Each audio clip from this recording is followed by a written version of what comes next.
是我们的蛙泳最后一节课啊，蛙泳的最后一节提高课。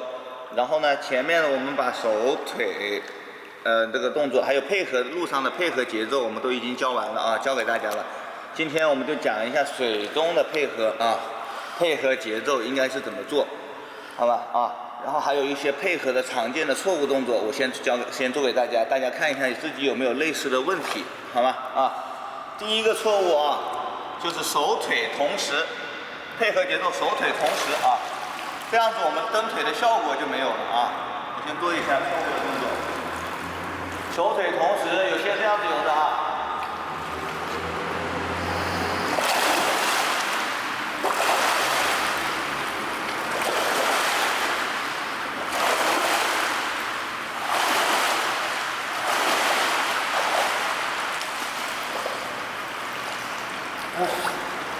看起来很专业啊，然后又说我为什么就不往前进，游起来就不往前进？那肯定的，你在阻力最大的时候蹬着腿，对吧？肯定是人蹬腿的效果没有了，你肯定是不会往前进的，对吧？就手腿同时，这是第一个错误啊。还有一个更夸张的，手还没伸，腿就已经先蹬完了，也有这种情况的啊。我做一遍错误的动作。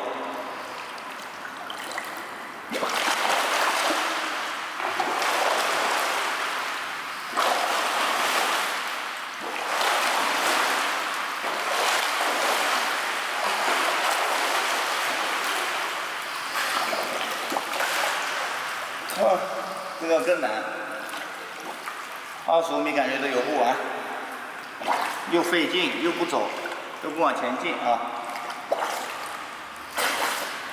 然后我们蛙泳的配合节奏应该怎么去练啊？怎么去练？首先啊，我们可以做先划手，后蹬腿啊，后蹬腿把它分解开，对吧？分解开。但是呢，你不能划完手之后停顿很久再去蹬腿，那也不行啊。先把手划完，然后腿连起来跟上啊，跟上。先划手，后蹬腿，蹬完腿记住啊，一定要停顿2秒钟，漂浮2秒啊，漂浮2秒钟。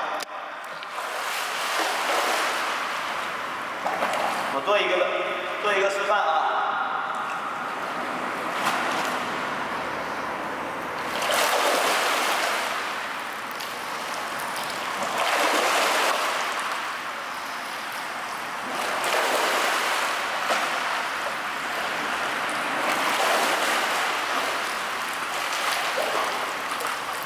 这样子去做，我再来一遍啊！先把手划完，再去蹬腿，但是腿要跟上啊，跟上手，手划完，腿马上跟上。然后呢，漂浮2秒钟，这个很关键。这就是我们一个动作完成之后有个停顿啊，蛙泳一定要有个停顿，不是说不像自由泳是连贯的游，蛙泳是单个动作的，所以我们每一个动作都有它每个动作的节奏啊，节奏很重要。好，再做一遍。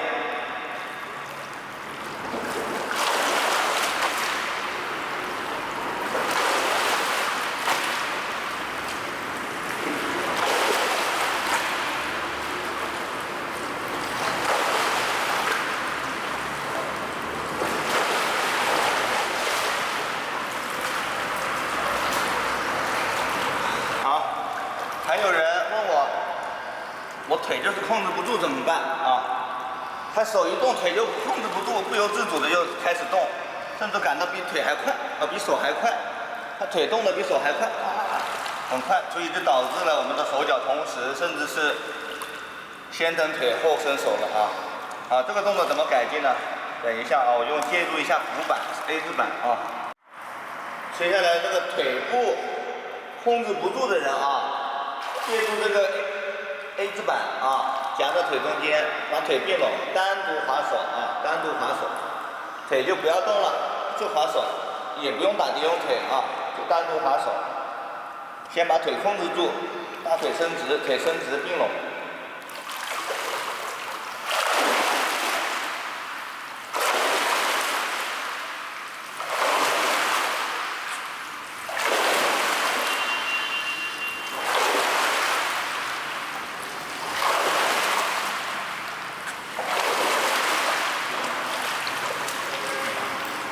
好，当你腿能控制住之后，熟练之后啊，夹着扶板蹬蛙泳腿，蹬一个小的动作就可以了啊，蹬一个小的动作，但是要注意节奏啊，节奏。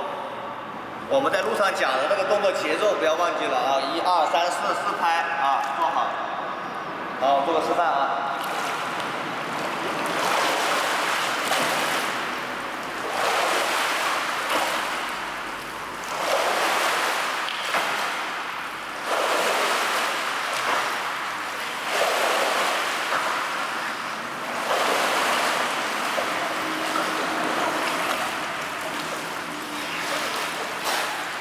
这个夹板蹬腿也有一定的好处，可以改善你收大腿啊，翻大腿分开开啊，也是有好处的。夹板蹬腿。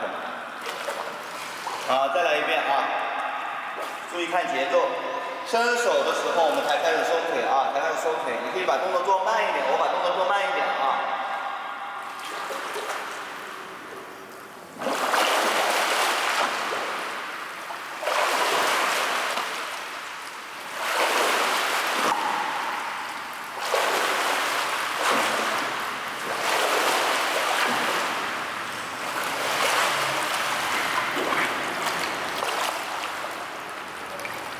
蹬腿的时候，腿向后蹬的时候，我们始终是阻力最小的时候状态啊，在做蹬腿，在你没有完成身体放平，把身体完全放平的时候，在腿再蹬出去，知道吧？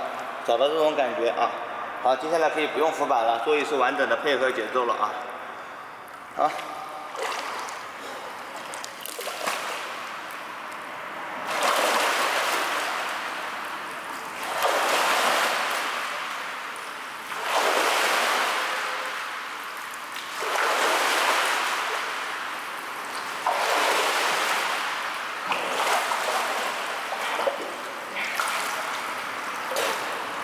这样子做完啊，我们的蛙泳练习、提高练习就到这里。然后呢，你想要进步，或者是想要更快的话，你就把腿、手单独练习啊，单独针对性强化的练习，还有你的柔韧性等等等等，力量、核心，对吧？每一环都需要提高，你就单独去做啊。感觉自己哪里不足就练哪一块，哪里不足就练哪一块啊。好，我们的蛙泳课就讲到这里。